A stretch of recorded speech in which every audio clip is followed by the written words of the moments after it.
victory over Ballybrown. Louis, you must have felt that was needed, and it was a bit overdue, I think. Being honest with you, we were looking for a good performance tonight. We actually came and played much better, much more positive from our point of view. Our first 3 games slipped by and couldn't put the finger on why we started badly in those matches. But tonight, again, Ballybrown, in fairness, put 1-6 in a row. We were 8 points down. But looking at it, the spirit that I saw tonight was much more warming, much more kind of endearing for the work we've been doing. That is the first time it has appeared all year.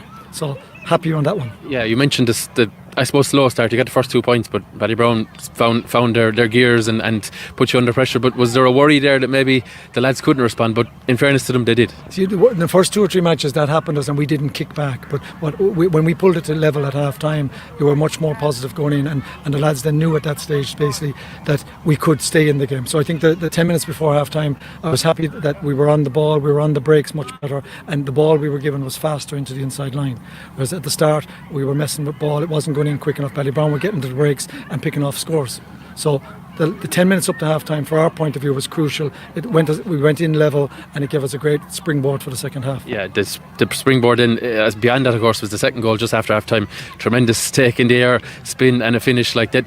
I suppose that really gave the lads belief maybe that the victory is certainly possible. I think when you look at any of the, I'm fascinated by Limerick hurling, like the goals and scores, the skill rate and the scoring power in matches. You're looking at it, like we scored 315 last week, and we're still beaten by 7 or 8 points.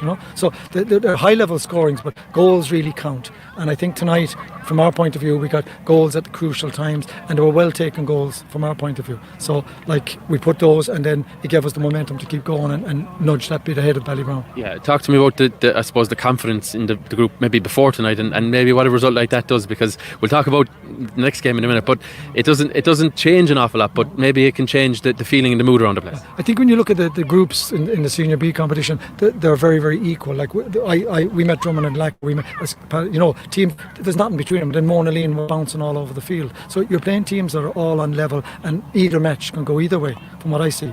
Like even watching the games over the last 2 weeks, and the other teams, there's nothing between them.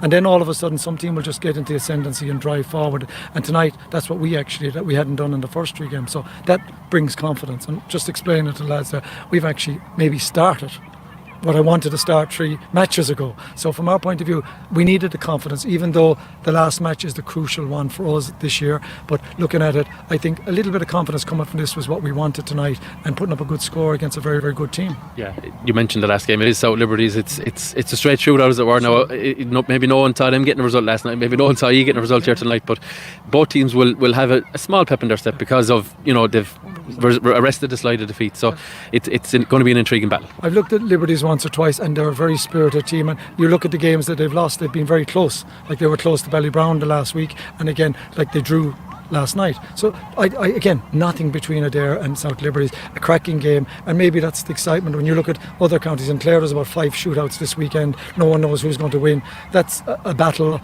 nobody wants to lose.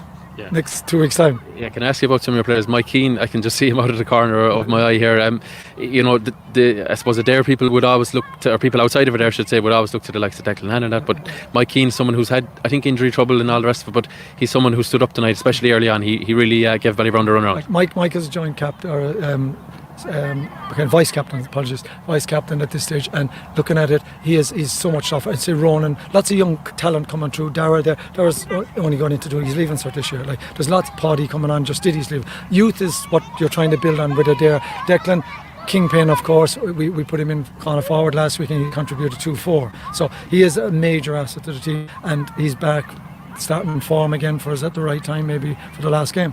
Yeah, and you obviously mentioned the tightness of this championship. Someone who's come into the Limerick Championship, you're enjoying it. Well, you're enjoying it when you're winning, of course. But I'm enjoying it tonight. But the last 3 matches, I've been holding my head, walking away, saying, "What the hell is happening here?" Because it was just the competitiveness of it, and looking at Limerick hurling, it's always been on a high. It's been on high in the county level. It's been on a high for the last 5 or 6 years at club level. But I'm just saying the standard is phenomenal. And this is at Senior B.